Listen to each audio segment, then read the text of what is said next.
The California Big One earthquake. Shocking aftermath of the disaster that will be taking place is revealed by a USGS expert. Sean Martin, Express UK reports. As we know, California was rocked by strong earthquakes last night, actually 14 hours apart. The first one in the Bay Area of 4.5 magnitude, and in 14 hours of 4.7 south towards Soledad and Pinnacles, where the Hayward Fault meets the San Andreas. So both those quakes were on the Hayward Fault system, which is the San Andreas system basically.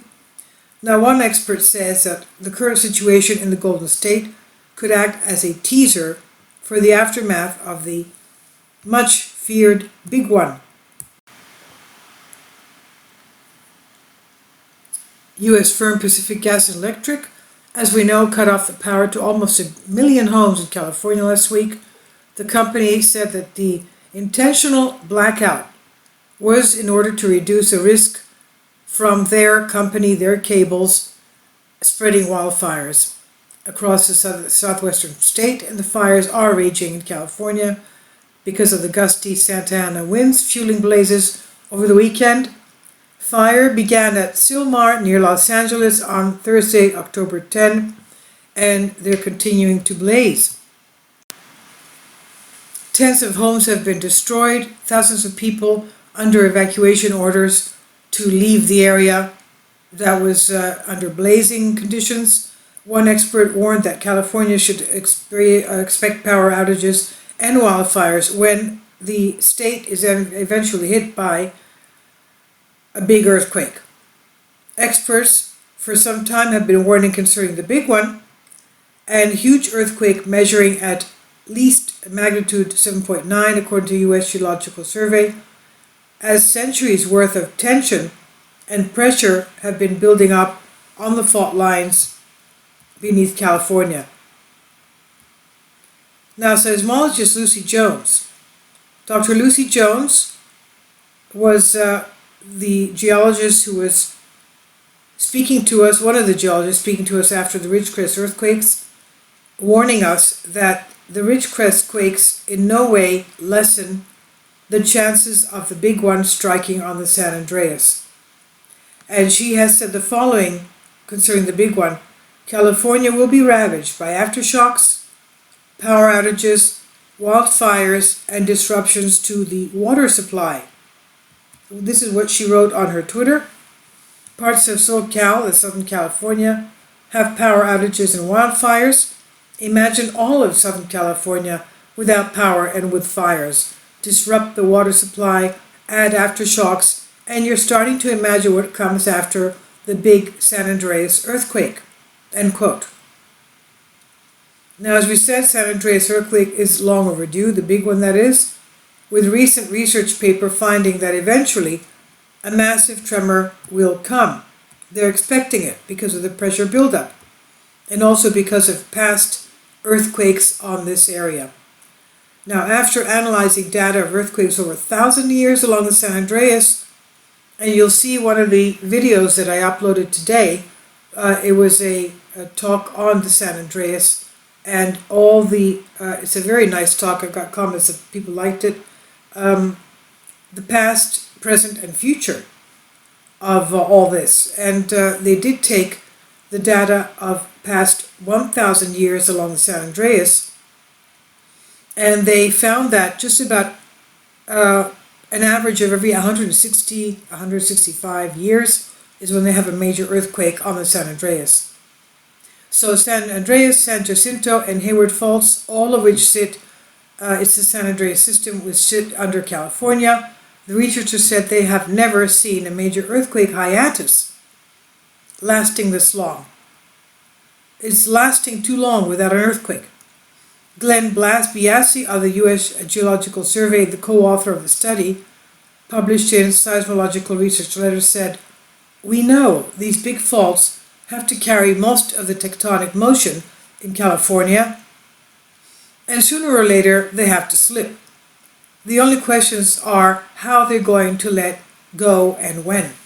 Okay, we know that San Andreas carries about 75% of the subduction pressure, and the other 25% is on the Walker Lane fault system, which is around the Sierra Nevada mountains. That's exactly parallel to San Andreas, but to its west, to its east, and that ends at the Ridgecrest area. Where Garlic Fault meets Walker Lane is Ridgecrest. That's where we had the Ridgecrest earthquake, on the Walker Lane fault system, which is thought to give big earthquakes. So the only question they say is how they're going to let go the pressure, that is, and when. Now, the paper confirms that the hiatus is very improbable, and it's our view, they say, that our efforts will be better spent considering explanations for this hiatus rather than trying to bend the data to make the hiatus a statistically improbable but could happen kind of thing. We're saying no, it's not a data problem. It's not a data choice problem. It doesn't matter how you slice it. We just have not had earthquakes that past records predict that we should have had. So we should have had just about as we said, and you'll see the long video if you look back a couple of videos concerning this, and you should see it because if you live there, especially if you have people that live there, friends, family, they should see it too, because it talks about the past and that will be applicable to the future as well. Now, in the past, they had just about every 160, 164, 165 years major earthquakes, and we've been overdue. Others say 100, others say 180 years overdue, but we're overdue. Okay, I'll leave links below for you for this, and all of you who are there, please be very careful.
If you'd like to join me on my Patreon account, you will hear content not covered by mainstream media.